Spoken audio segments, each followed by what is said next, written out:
Hello, hello, hello. Good morning, good afternoon, good evening. How are you doing, guys? Good to see you again. I can see some of the familiar names. I'm very excited to have you here, and most importantly, very excited to have Jay here. How are you, Jay? Welcome. Good, Dharam. Yeah, thanks for having me on, and just super excited to get into the questions some more and then help others along in their professional journey. Yep, I'm sure we're going to talk a lot about your experience and your experience of PgMP, PfMP, and most importantly, what you have learned over a period of time, and how can you guide the current project program or the future project program managers to benefit from your experience.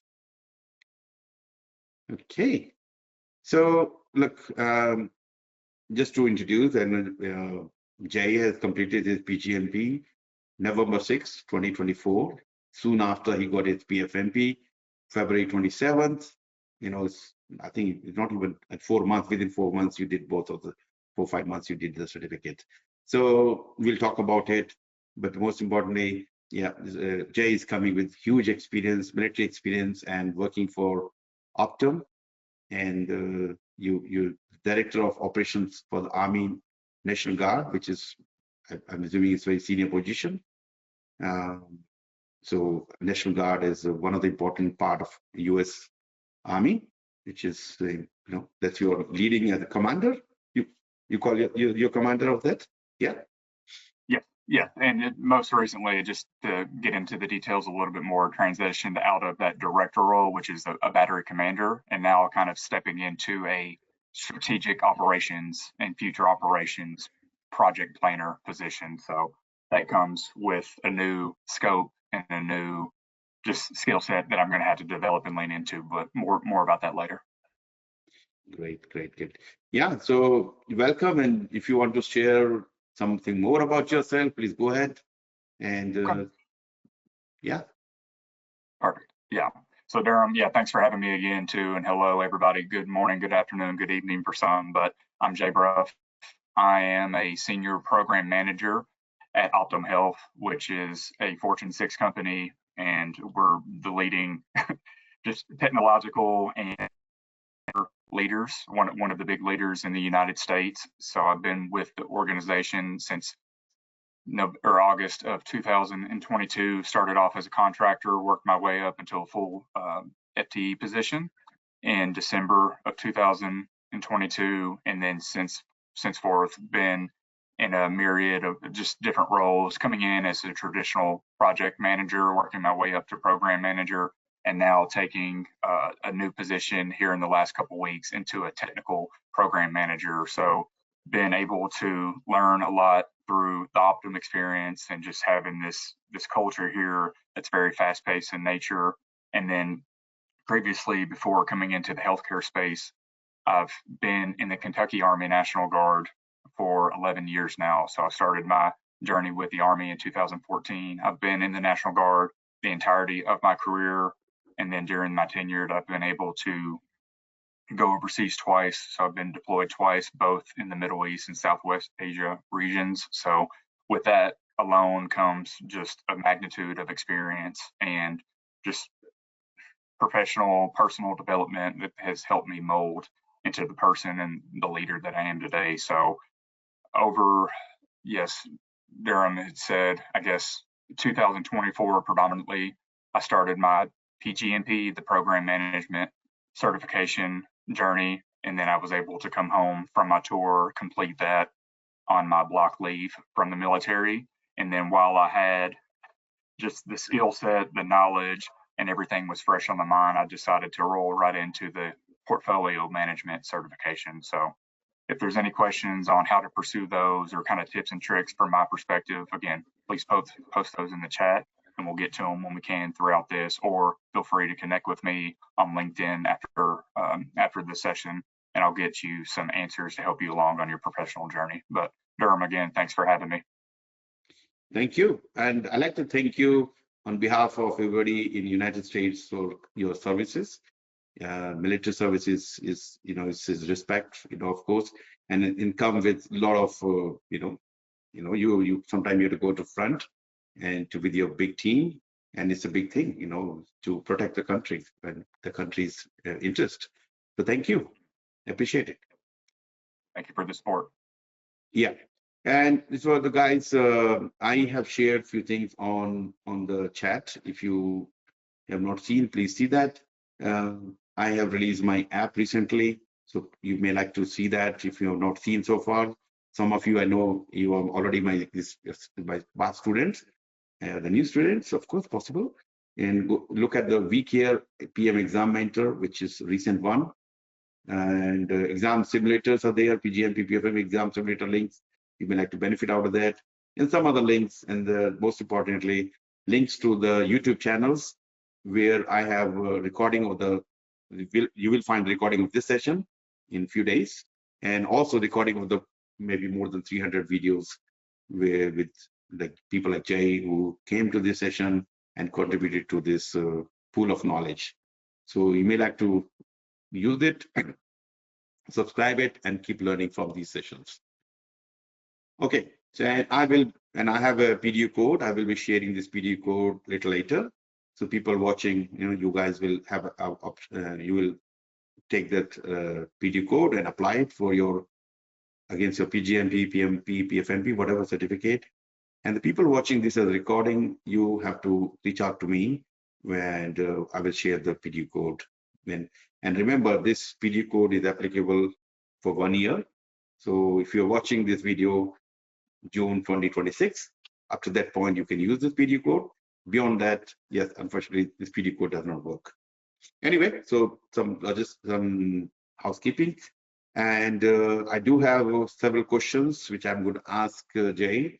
And you have option to ask the questions. Some of you already asked questions as part of the registration process, so I will ask those questions at the right time.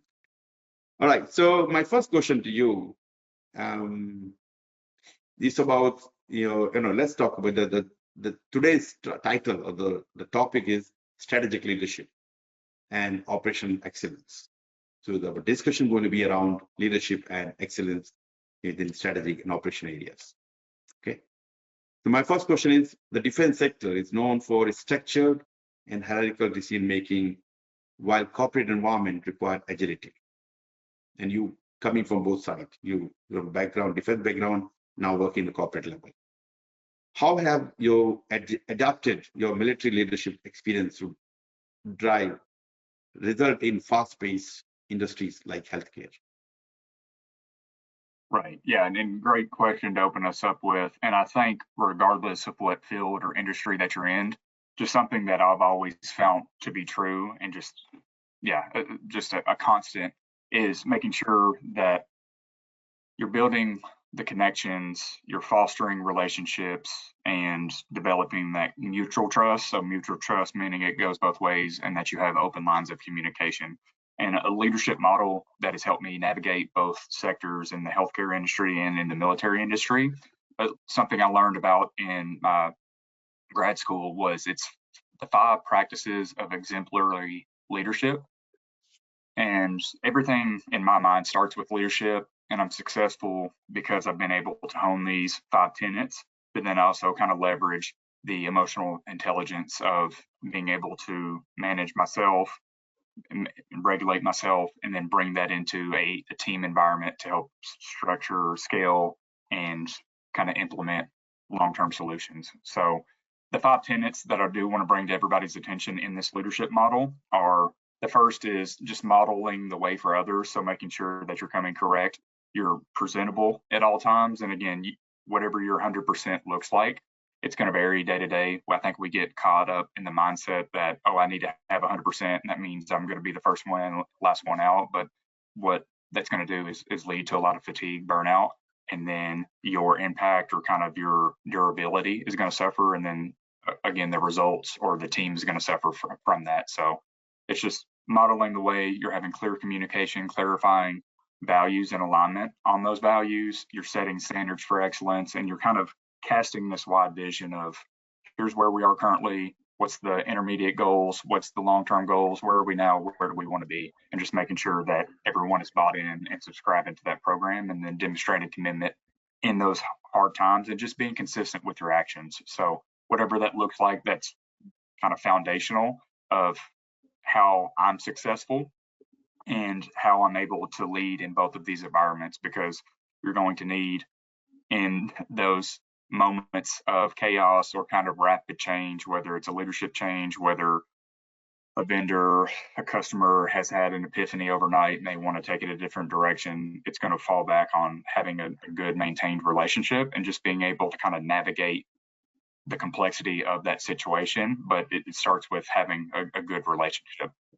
And then the second tenet of this leadership model is going to be inspire a shared vision. So that's like envisioning, and what I've alluded to earlier is just the excitement, the meaningful possibilities, where we're at now, where we can be when we work together, and kind of when we pull our resources together. And that's actually something that I've got to work and kind of bring about in my kind of last 6 months of working with Optum. Is we've got 2 interagencies that have different resources available to them and kind of different patient data and views of what they can see, but they're servicing a shared chronic conditions or special needs population. So we're thinking the sickest of the sick patients, but we have to inspire that shared vision. So we have to get the right people in the right room, have the right conversations. And it's more so of, yes, the metrics will take care of themselves, but the Northern Star in healthcare is always taking care of the patient and improving the patient's journey and trying to make it seamless for them and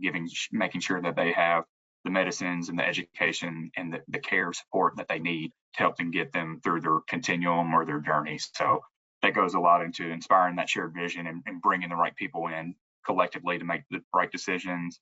And that way we can have impact sooner rather than later. The third tenet of the leadership model is going to be just challenge the process. And in simple terms, that's really just challenging the status quo, because I think we run into a lot of, especially in the military, and if there's any viewers in the military, this will resonate with them, but it's kind of like you get to a new unit, hey, this is the way we've done business, here's our standard operating procedure, this is how we're going to do it, and we're just going to fall into the mundane kind of whirlwind of daily operations. But now what we're seeing, and again, if people are keeping up with the news, you know how technology is rapidly evolving. You see how other continents and other countries, other adversaries from the military aspect, how they're developing and not staying stagnant. So we need to challenge our current way of thinking. And you see the same thing in the healthcare industry. So you want to make sure that you're staying up to date and apprised of new technologies, new ways to influence and reach out to your customers, and then understanding what the demographics are and how can you best kind of tailor that to different demographics and different geographical regions, so we can get in front of the patients and help them and kind of just stabilize them, make sure that they're having a better journey throughout. And then just taking risks and just making sure that we're communicating the risks, what are the opportunities, we're doing our SWOT analysis, and then at the end of everything, any good project program or portfolio manager knows that we're going to make mistakes. You know, we're going to be shooting for excellence. There's going to be trips, bumps, there's going to be roadblocks, but then are we documenting that throughout? So yeah, we're going to challenge the process, we're going to chase excellence, but make sure that we're documenting the lessons learned and the best practices throughout too. That way we can set that new standard of excellence. So the fourth tenet of this is going to be enable others to act. So kind of another mantra that I've learned throughout grad school, and that's just come back to me time and time again in both of my lines of work, is no one cares how much you know until they know how much you care. And you have to enable others to act by getting that buy-in, communicating with them, not being solely focused on business, and making time for getting to know them outside of their profession. And like, do they have a family? What are their career aspirations? And just being more than a cyborg or a robot. You know, people have lives outside of what they do. They're so much bigger than what they bring to the table at work, but you can leverage that and you can get their buy-in and you can build that trust and build that commitment from understanding that and kind of building that spirited team. And that's going to help in times of decisiveness and times of turmoil. And then also as a leader, and again, leader is a broad term, but whether you're the entry level person that's new to the team, or you're the CEO, or you're the director, whatever position, you have some leadership capital and authority, but I think it's more so imperative for leaders that are higher on the hierarchical just chain to provide intent. So that means left and right parameters of how we're going to do something, but kind of share that power, share that decision making, and kind of cast that out to go down the chain. And then we can get bottom up feedback from the men and women that are actually in the trenches, on the ground, in the hospitals, making those decisions and seeing those operational processes play out in real time. So it needs to be collaborative, it needs to be progressive, but making sure that you're enabling others. You're not just dictating, hey, this is how we're going to do it, this is how we've always done it, and this is going to be the continued standard. No, we need feedback so we can stay relevant and not get passed up.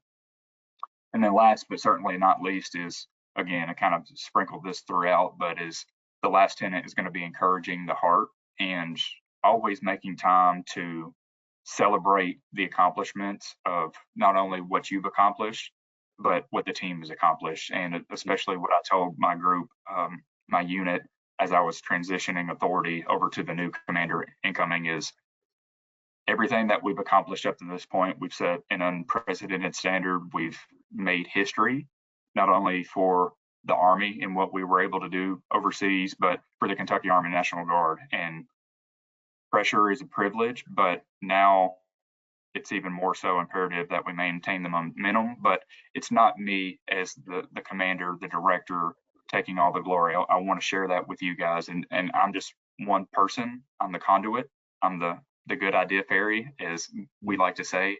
But I have to get buy-in. I have to make sure that my frontline supervisors understand the intent, how it's going to get done, and that we're doing the rehearsals. But at the end of the day, it's going to be the team that carries that out. So it's giving the credit to where credit is due, and that's most likely to the team. All you do in your leadership capacity is just make sure that everything's staying on track. You're giving them the tools and the resources, and then you let them execute. But you also want to elevate them and show that genuine care, that encouragement, and then create that inclusive culture. So that's Dharam's long-winded way of answering the first question, but yeah, it's for me, it's building that foundation of trust, transparency, communication, incorporating feedback loops, and then that's going to help drive those meaningful results.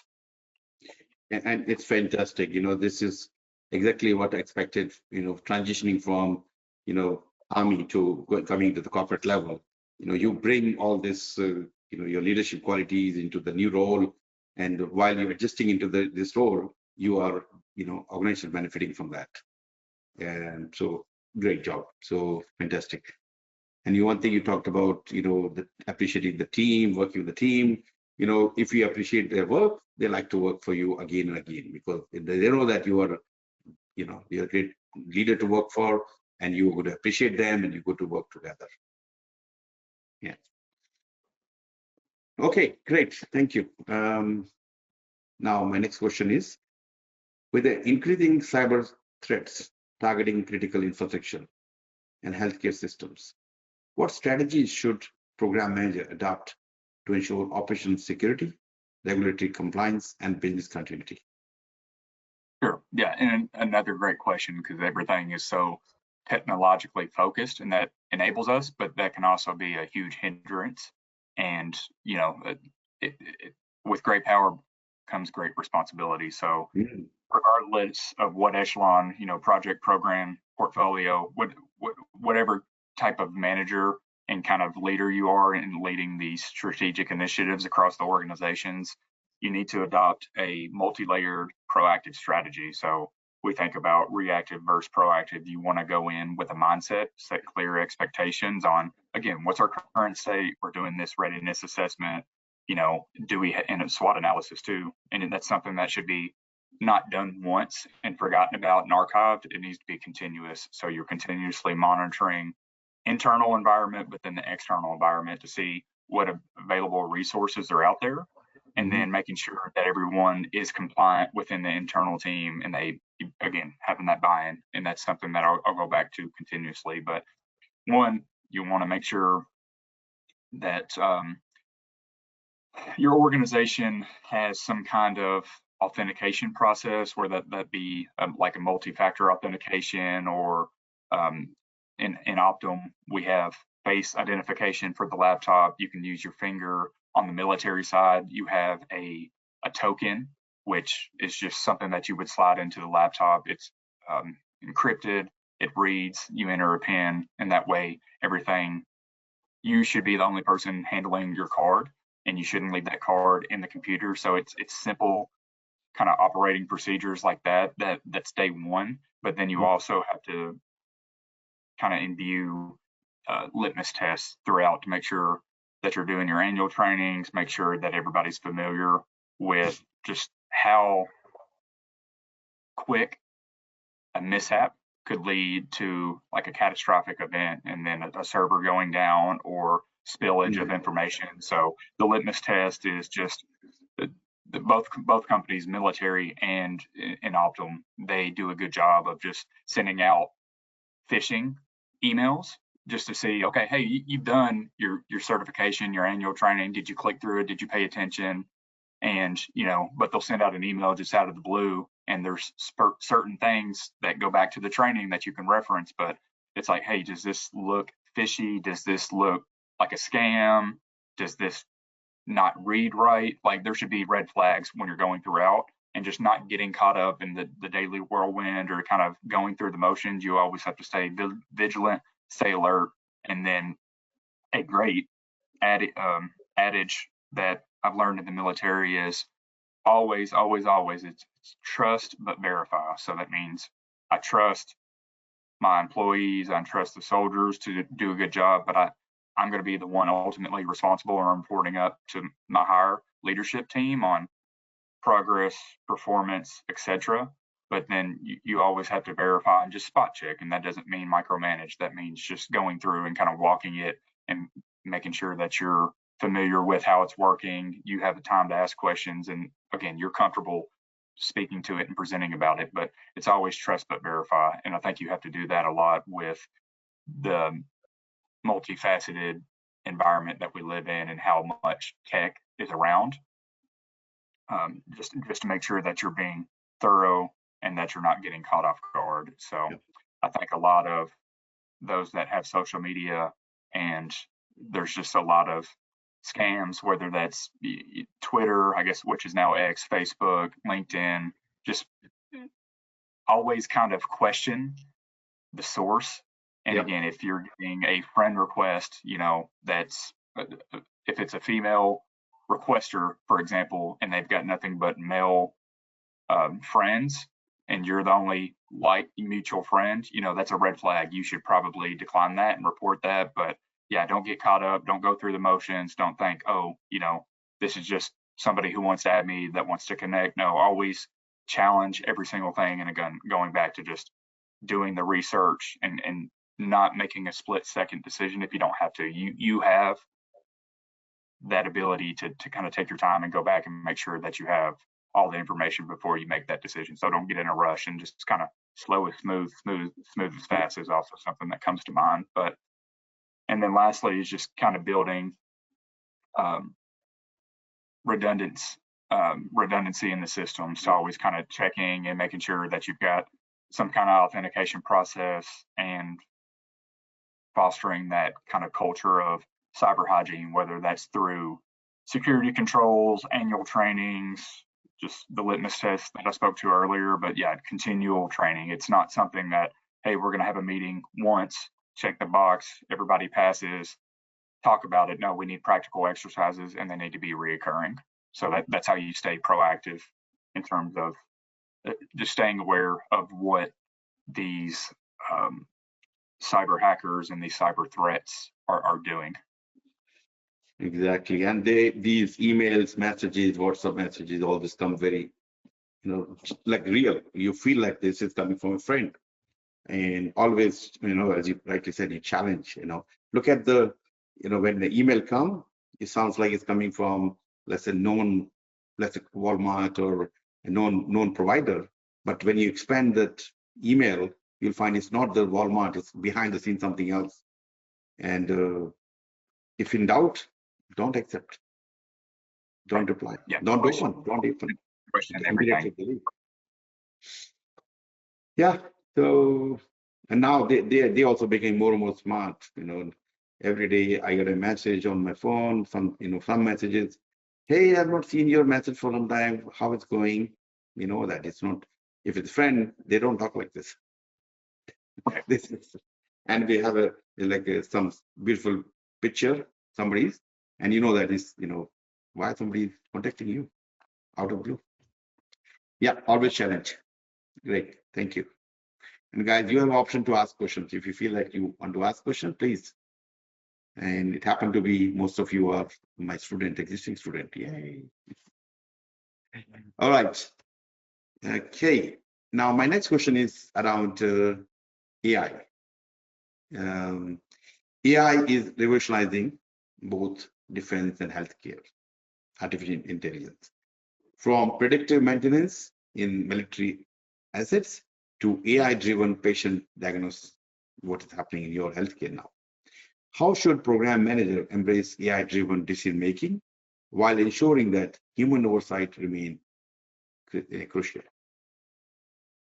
Right, and just like technology, yeah, AI is an expansion of that, and artificial intelligence is not going anywhere. So one, just kind of a foot stomp for everybody. And if you're resenting it, then I would encourage you and challenge you to lean into it, because we're going to see a lot, probably, if not now, at least within the next 5 years, AI begin to ramp up even more so than it is now. And we're going to see jobs that are kind of entry level. So I think of like customer service or kind of like initial data entry, or I've even seen it in the Optum realm where we've got all of these chat bots, service bots that are just fielding the IT ticketing system, which is great, but everyone needs to be familiar. And there's a fundamentals AI course on Project Management Institute that's free that I would recommend. Just understand how you can leverage that skill set, because that's going to be something that employers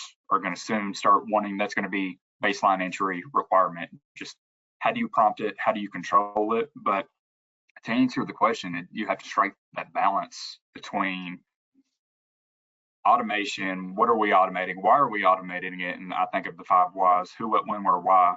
Again, when we're dealing with anything that we're going to automate, but then on the back end, you always want to have some kind of human oversight. So yes, you can automate remedial tasks, but there needs to be human accountability and kind of oversight to ensure that it's correct. So when I think of what I use on a daily basis now is it was ChatGPT. Now it's kind of morphed into Copilot, which is the Microsoft version. But all of these generative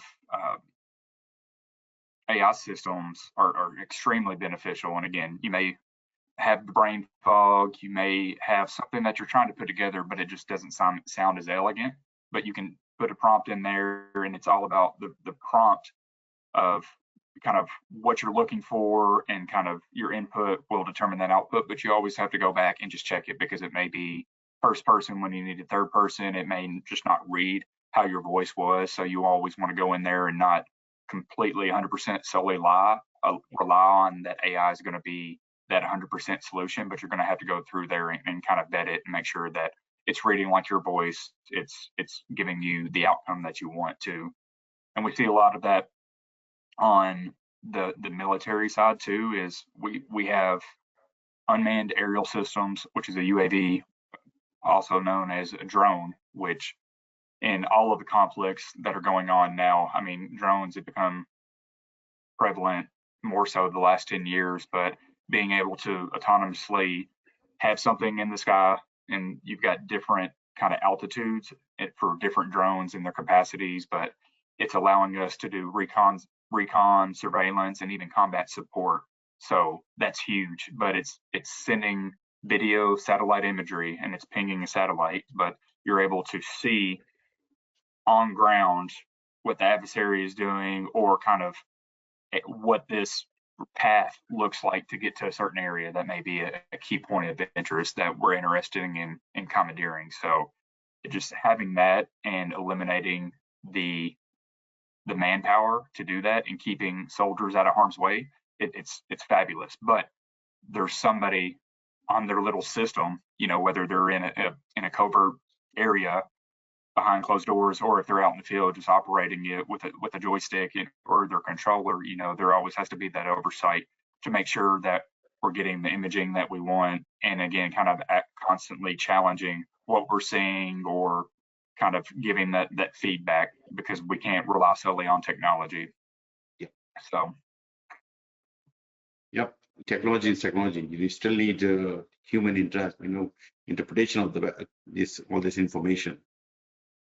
So, I mean, as you mentioned, AI is here and it's going to stay and it's going to grow. So, and it is impacting, we start seeing impact on the jobs as well, job market, because now the same job can be done instead of by 10 people, by 5 people. Even some of the technical things which I don't know, I go and chat GPT, hey, this is that I'm getting this error. What can be the possible problem? And it gives you, well, check this, check this. So immediately, even instead of calling the help desk, I already have the solution. Okay. I mean, that means it's less pressure on the help desk or service desk, means that less people required. So that's going to happen. A lot of, manpower coming out of the routine jobs. But what you can do to stay, relevant in the market is you upskill yourself. AI-based learning, how it's going to, your project program can improve based on the new technology, AI-based, and use that technology and be part of it. Sometime back, my son, who is doing computer science, he was worried, literally worried like that. I don't know why I'm wasting my time. I'm not doing a job. Now he realized that if he has to be relevant, stay relevant in the market, he has to be part of the change. It's okay. Now he's learning machine learning and AI based, not just getting worried. You can be other part of the other side of the same thing. So you may be giving jobs. You may be doing the thing which the new technology expecting you to do. So learn those things, and some certificates. Some of you already done. Some of you should also do. Not stay with the same role. Think about what next I can do to stay relevant in the current market or future market. What is the future driven? What certificate can be more beneficial for us? So yeah. So again, coming back to AI, ChatGPT or various systems are there. Use them, and you can benefit out of them. But be careful, because they have a structured way of responding to some of the questions. You need to talk to them, learn from them, and teach them so they can help you better. More they learn from you, what you're expecting from them, they will help you even better.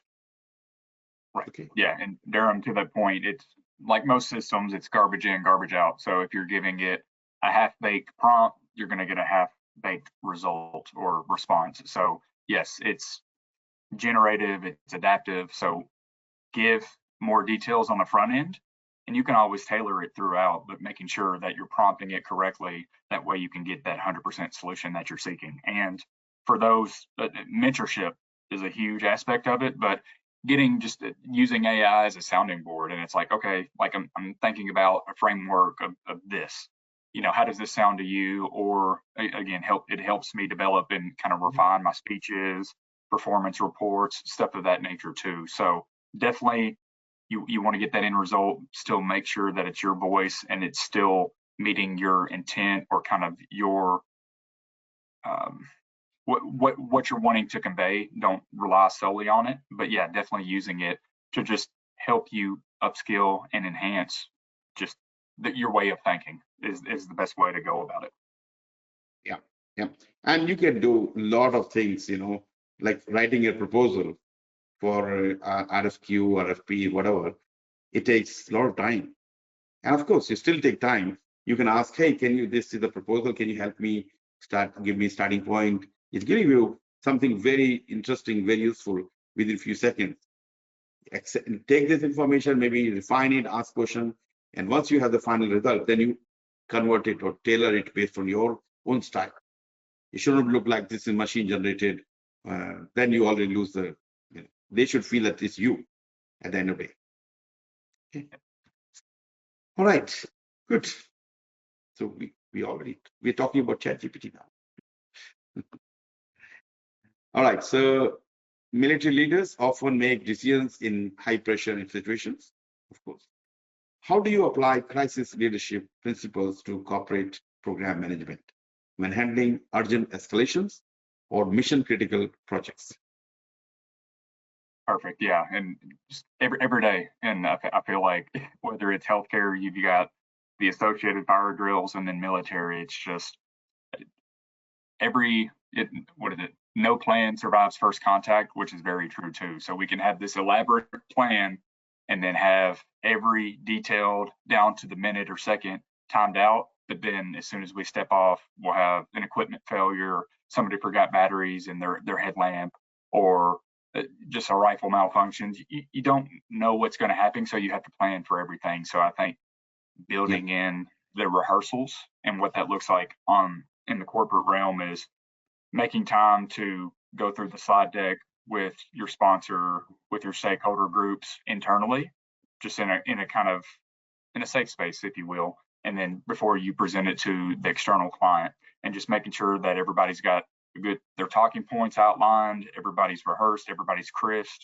You don't want it to sound so robotic because you've done it enough. You still want to have a little bit of natural. You want it to be inflected correctly, and you don't want to read verbatim off the script. You want it to still be your genuine self. But yeah, a lot of that goes into the prep work, and that's really where the money's made, is doing all the prep work beforehand. And then when you get to game day, you know what to do, and it's gonna work because of the work that you put into it up to that point. Other practices that I like is just in the military, we always say you've got to have situational awareness, and then playing sports growing up, you've got to keep your head on a swivel, because again, you can't just look at this one path or just stay on the straight and narrow. You can't have the horse blinders on. You have to constantly scan, and you have to do that in any situation or any field. It's just constantly getting those updates and have that real-time visibility. So when I think of that in the corporate aspect, it's using dashboards, war rooms, kind of real-time reporting to maintain that visibility over project status, risks, and blockers. And again, you could do like daily stand-ups or escalation protocols, which is the change management protocol, but really just what's our governance structure look like. And then on the same thing, on the military aspect, we walk into our kind of operations center, and then I can look at whatever platform that we've got up, and I can say, okay, these units are friendly. Here's where the adversaries are. Here's the 3 locations that we're interested in. Here's where we're starting off on. And then we've already got the math done out on the side too. But it's like we understand our logistics. We understand the time that it takes to travels. What are the kind of areas that we anticipate the adversary moving into, so that way you can war game. But again, it's having that common operation picture is what we call it, that's continually fed through satellites, through drones, and all of those that are feeding us timely and accurate information. Another key lesson that I've learned along the way, and again, it's never trust the first report, because the first report may be it's not going to be comprehensive. It's not going to have all the details that you need, and it may be a knee-jerk reaction. It may be more emotionally driven. It's good to have that information, and then just, okay, how are things developing, and you can keep that on a status board and kind of monitor it throughout. But then just make sure that you're not overreacting to that initial report, because things will develop, and they often do, for better or worse. So don't overreact, don't overcommit resources, and then making sure that, again, regardless of what field I'm in, it's command and control, and just having a centralized hub of where that information is getting sent to. I always think of, I've got a note actually above my monitor right now, and it says, anytime that I get some pertinent information, it's who do I need to share this information with? Who are the other key stakeholders that need to have insight to this, so they can help either influence the decision, help actually say go or no go on the decision. But again, we communicate where Optum is. Majority of the organization is telework.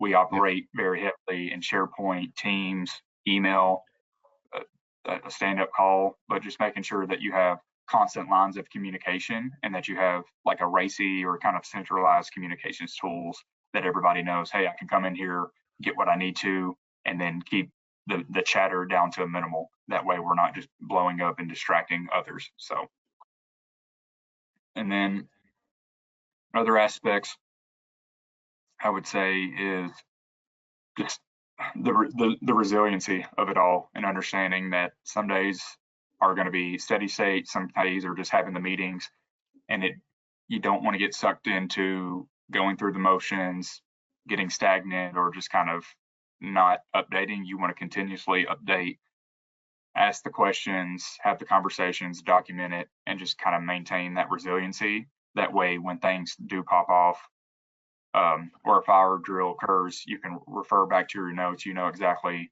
what the last status is, kind of where we're at, and if you've been doing your job as a leader, everybody understands kind of what the mission is, where we're doing, and then making sure that you have redundancy built into that. So who's the succession? What does the succession of command look like? So Durham, if you're the boss, I'm second in command. If we are out on PTO or in the military aspect, if we're out for injury, who's going to fulfill our roles? So we should be making sure that we're providing that top-down guidance and training to the lowest level, and that everybody knows to the very bottom of the totem pole what the mission is, the resources available to them, and that they understand how they're going to get from where they are to that end result. And then lastly is, after you complete the mission, you launch the project, hooray, slap fives, but we've got to sit down and do a debrief or do some kind of after action review to extract those lessons learned and improve our future response options. Yeah, and very important to have the lesson learned, because can you learn something out of that, good or bad things? And I'm sure in military you do, what do you say, after what is that, after event happen?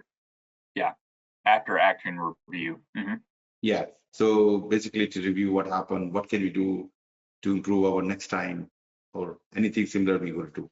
Same thing in the project program, the lesson learned you do. Yep, same exact thing. Yeah, all right. Okay, my next question for you is, you have led teams in both structured military environment and dynamic corporate settings.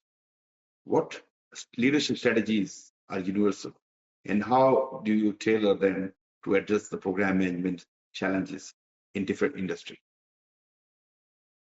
Right. And yeah, going back to the very first question, kind of that leadership model has always been my guiding principle, but making sure that you're finding the right balance between being stern, holding each other accountable, holding yourself accountable first, and understanding kind of your internal strengths, weaknesses, what are your areas of opportunity, what are your blind spots.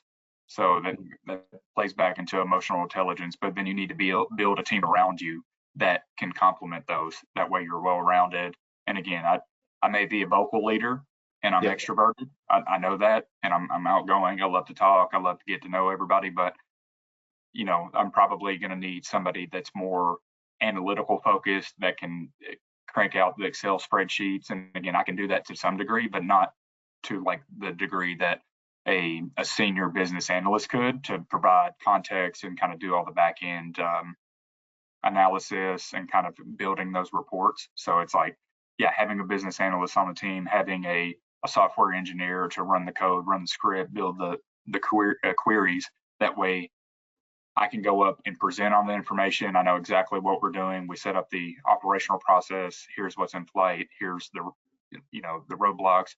Here's resource constraints, etc. But I need other people on the team to help complement and kind of think of a basketball team. Just we're constantly passing the ball and passing the project through the different to the different team members, and then ultimately we're going to go and score the basket. But just making sure that you have a complemented team and building that team, and what does that look like, and kind of the culture and the climate that you have within that team. And another aspect is just the soft skills of it. yeah, I can't reinforce enough, and I can't speak enough too. So making sure that when I'm having team meetings, I want to hear from everybody. So it's going to be a challenge for some to speak up, and it's like, no, this is a safe space. But if we're doing something and I've just completely missed the mark, so what I do really in both sectors of my work is I'll come up with a plan, and again, this is just from my point of view where I think we should go. But then I want to bring it to the team meeting, and then I want them to throw spears. I want them to pick apart the plan, and then I can build it back up. But that way, one, they've got the buy-in, everybody has a good understanding, and we just have that collaboration. And again, that's going to foster the long-term success, and everybody's going to have more ownership and pride in the project. So it's just, the fundamentals of leadership are just making sure that everybody's in it. And again, we've got shared goals, we've got shared passion, we've got shared commitment. We all come from different walks of life and have different aspects, different opinions. But again, it doesn't matter. I just need people that, one, are forward leaning and that like to work. They're not afraid of the challenge. It's so generic, but it's so true for every kind of industry that you're in. But dealing with ambiguity, you have to be comfortable with that. And again, it's just, you're going to walk in and some things aren't going to make sense, but are you going to be able to critically think, problem solve, ask questions, and be vulnerable, right? And have being humble and having humility is a big aspect of it too. So I don't have to be necessarily a subject matter expert. And I think we get kind of conned into that as project program and portfolio managers. But no, I just need to know who I need to reference. I've got a subject matter expert at the market level that can provide me with this information, or I've got a tech lead that can provide me with this. We are the connectors, we are the collaborators, we are the liaisons, but you should know how to do your job and kind of, again, get results in that aspect and know all your tools and resources available to you. But you don't have to be necessarily the subject matter expert on everything that's going on in the project program or portfolio. So yeah, just knowing who you can talk to and when. Yep, exactly. So good, you bringing the both kind of experiences. What worked in military and now what is working, what strategy can work for, what leadership strategy can work for your current role, which is good mix. So I think it's a good message for people who are transitioning from Army or Air Force into the into the corporate world, and that skill they have can be further utilized. You may not have exact working or project experience in the corporate world, but your learning of this Army experience or Air Force experience can be very, very useful for some of the corporate experiences. Okay, good. So I do have some audience question. I will take them, and I'm sharing the PDU code on the chat in case you are interested in claiming one PDU code, one PDU. This will give you one PDU for your PMP, PgMP, PfMP.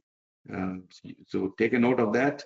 And if you are listening, watching the recording, please reach out to me for this code. Okay. Okay. So I do have a few questions I will take. And what would be the modern era strategy and operation excellent myth? Yeah, I laughed. And again, this is always a good one. And what I've spoken to earlier and kind of throughout is falling into the routine, falling into where we're just showing up, checking the box, drawing a paycheck, right? I think we all joined the organizations or created our own company for that matter because we had passion, we had resolve, and we wanted to do something bigger than ourselves. So what I think is a myth and just totally needs to be debunked, and what I challenge everybody on the call and listening to do is just challenge the process, right?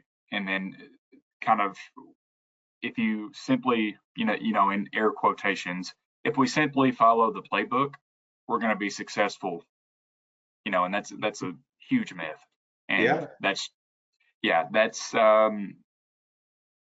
not the way that anybody should be thinking about it, because again, you've got to think about, okay, this made sense. What version of the playbook are we looking at? does this made sense probably, 6 months ago, but if you're coming onto a new team, is it constantly being updated, or is it just is it a stagnant document? So you don't want to pick something up and just say, no, this is gospel. And each situation is going to offer similarities, but there's going to be different because there's going to be people or resource turnover.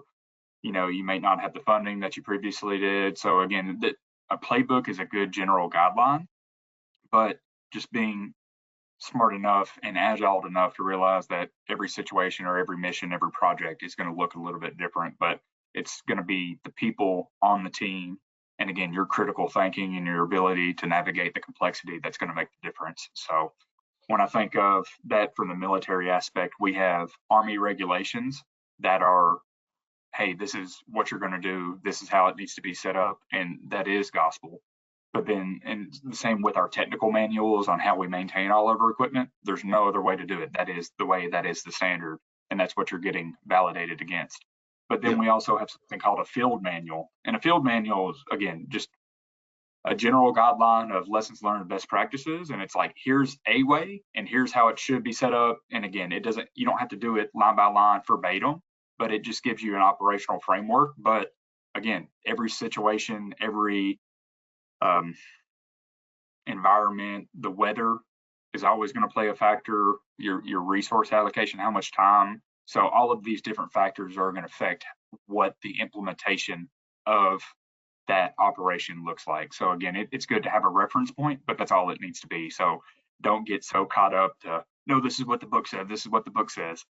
Because again, I think everybody that's taken the PMP, PgMP, PfMP, or other PMI certification, there's things that you've learned throughout just your journey of studying for those certifications that you're like, well, this is not realistic. But again, it's the book answer, right? And that's what we're training towards to pass the certification, is the book of knowledge and what that expectation or that answer is, right? But then in real life, it's like, no, there's so many other factors that they didn't consider. So always keep that in mind, and always, again, kind of challenge what you're reading, and just ask the question. It's like, what version are we on? How long has this been stagnant? Is it a living, breathing document? And again, just good questions to always have in the back of your mind.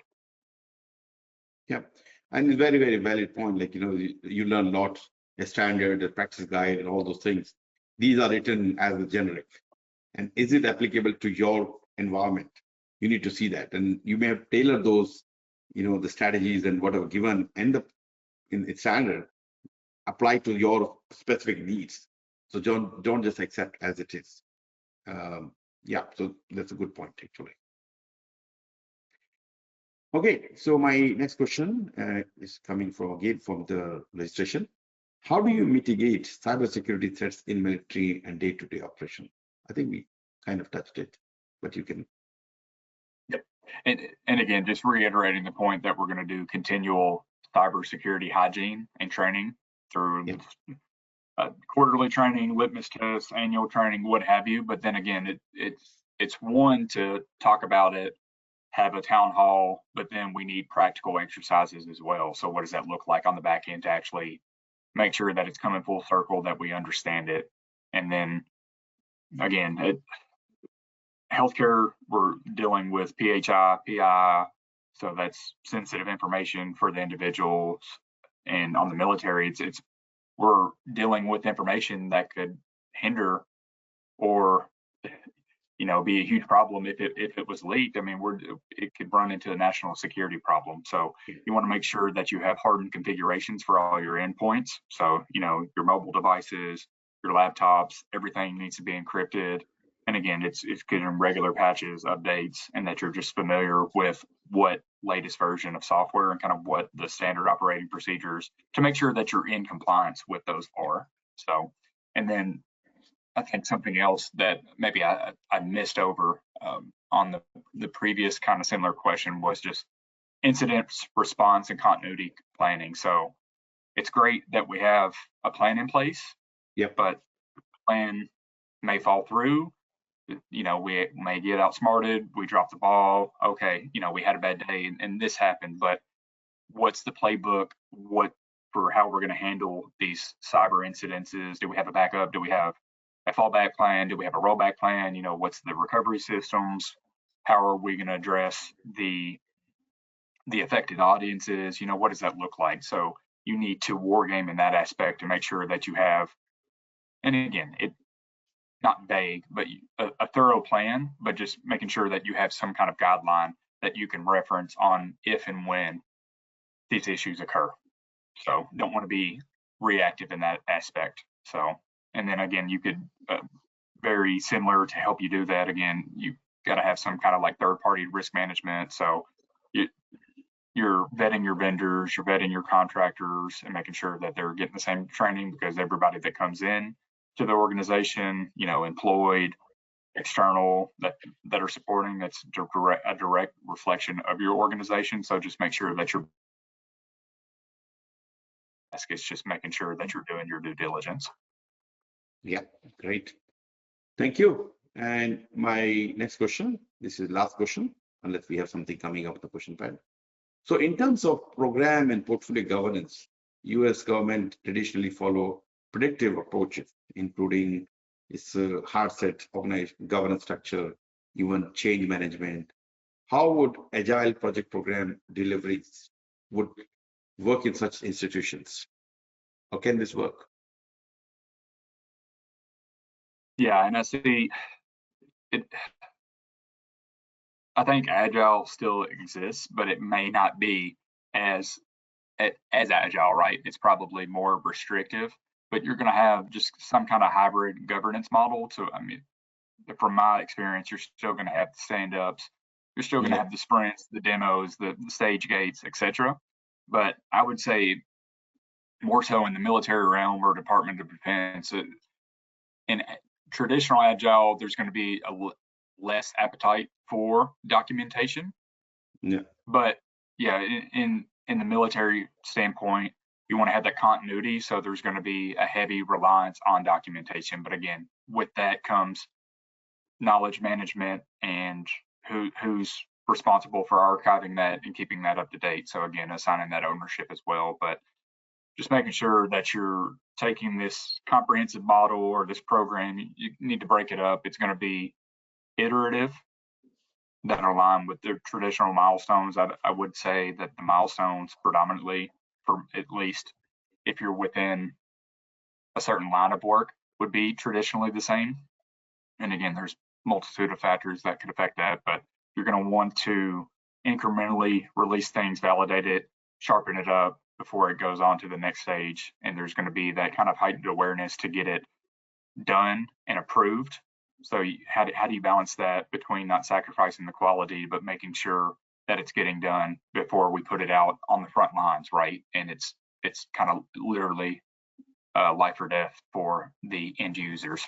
So, and then just making sure that we have good change management, and then we've got the feedback loops incorporated. That's going to be another key aspect. And then I think what you would see in the military realm is there's always going to be dashboards. There's going to be the systems that we use to check on maintenance, to check on pay, to check on awards, but there's always going to be kind of that, and we spoke to it earlier, the human oversight or that human confirmation of, hey, before we do this, we have all the information generated or we have it pulled up on this dashboard, but before we do anything, it's going to be a go, no-go decision, voice to voice or face to face. So just making sure that there's checks and balances in place. Yeah, great. Hey, Jay, thank you very much for sharing so much information in the short time. This was great. Thank you for spending time getting ready and bringing this knowledge to everybody. So thank you. Sure. Yes, no, it's been a pleasure. Thanks everybody, and thanks Dharam, especially for everything that you do. And yeah, and it sounds like you've got a lot of students on the line, which is great. But yeah, anybody listening later down the road, please, yeah, give Dharam a look and just make sure that you consider him in your vetting process for higher education. So, been great coach and mentor to me, and helped me achieve 2 professional certifications within the span of about 12 months total. So that's kudos to him and everything that he has set up. So couldn't have done it without you, Dharam. Thanks. Thank you. Thank you very much for kind words.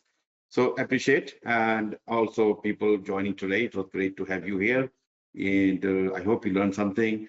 Just to remind you, on 2nd, I am actually talking to Kim from PMI, and this is around PMOCP.